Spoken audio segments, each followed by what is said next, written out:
जय श्री हरि दोस्तों, भगवान विष्णु की कृपा सदैव आप सभी पर बनी रहे। हिंदू धर्म ग्रंथों में वैशाख माह को सभी महीनों में उत्तम और स्वयं भगवान विष्णु का स्वरूप माना जाता है। चैत्र पूर्णिमा के बाद वैशाख माह का पवित्र महीना शुरू हो रहा है 3 अप्रैल 2026 दिन शुक्रवार से, और वैशाख माह का समापन होगा 1 मई दिन शुक्रवार को। यह महीना भगवान विष्णु और माता लक्ष्मी को अत्यधिक प्रिय है। यह महीना भगवान विष्णु और माता लक्ष्मी को अत्यधिक प्रिय है। स्कंद पुराण में कहा गया है कि न माधव समो मासो न कृतेन समम युगम, अर्थात वैशाख के समान कोई महीना नहीं है और सतयुग के समान कोई युग नहीं है। आज के इस वीडियो में हम शुरू कर रहे हैं वैशाख मास महात्म्य का प्रथम अध्याय। लेकिन कथा शुरू करने से पहले आइए जानते हैं कि आखिर यह महीना इतना विशेष क्यों है। वैशाख माह को माधव मास भी कहते हैं, जो भगवान विष्णु का ही एक नाम है।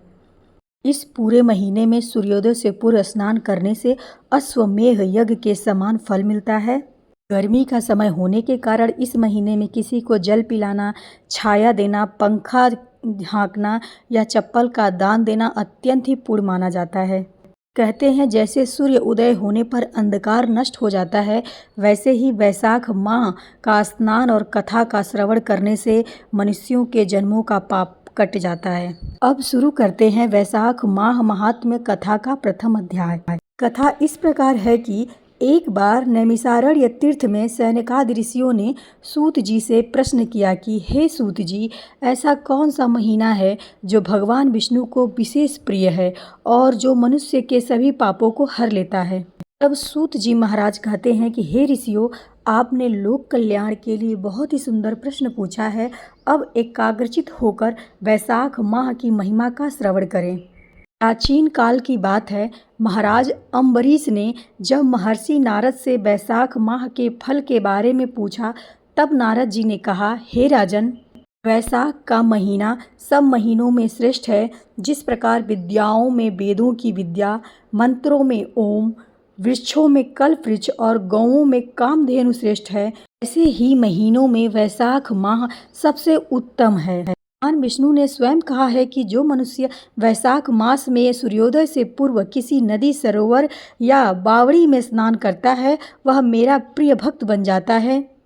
इस महीने में मधुसूदन भगवान की पूजा तुलसी दल से करने का विधान है। नारद जी समझाते हैं कि जो व्यक्ति वैशाख के महीने में प्यासे को पानी पिलाता है, उसे राजसूय यज्ञ का फल मिलता है। जो मार्ग में थके हुए राहगीरों को छाया प्रदान करता है या पंखा झलता है, उस व्यक्ति के सारे कष्ट दूर हो जाते हैं। इस प्रथम अध्याय में बताया गया है कि यह महीना त्याग और सेवा का प्रतीक है। यदि कोई पूरे नियम का पालन न कर सके तो केवल भगवान विष्णु के नाम का स्मरण कर ले और वैशाख माह की कथा सुनने मात्र से ही उसे मोक्ष की प्राप्ति हो जाती है। सूत जी कहते हैं कि हे ब्राह्मणों, जो मनुष्य इस पवित्र कथा को सुनता है या कहता है, इसके श्रवण मात्र से ही उनके पितृ तृप्त हो जाते हैं और वह मनुष्य परम पद को प्राप्त करता है। इस संसार में यह वैशाख माह ही सबसे श्रेष्ठ और पुण्यदायी है, जो धर्म, अर्थ, काम और मोक्ष चारों पुरुषार्थों को देने वाला है। दोस्तों, यह था वैशाख मास महात्म्य का प्रथम अध्याय, जिसको मैंने सरल शब्दों में कहने की कोशिश की है। अगले वीडियो में हम दूसरे अध्याय की चर्चा करेंगे, जिसमें हम जानेंगे कि वैशाख स्नान की विधि क्या है और इसके नियम क्या हैं। आशा है कि यह जानकारी आपको पसंद आई होगी। भगवान विष्णु की कृपा आप पर सदैव बनी रहे। यदि आपको यह कथा पसंद आई है तो प्लीज़ वीडियो को लाइक और शेयर कर दीजिए। चैनल को सब्सक्राइब नहीं किए हैं तो सब्सक्राइब कर दीजिए और कमेंट बॉक्स में ज़रूर लिखिए जय श्री हरि विष्णु, ओम नमो भगवते वासुदेवाय। और इस वीडियो को पूर्ण प्राप्ति हेतु दूसरों तक जरूर पहुंचाएं, दूसरों तक जरूर शेयर करें।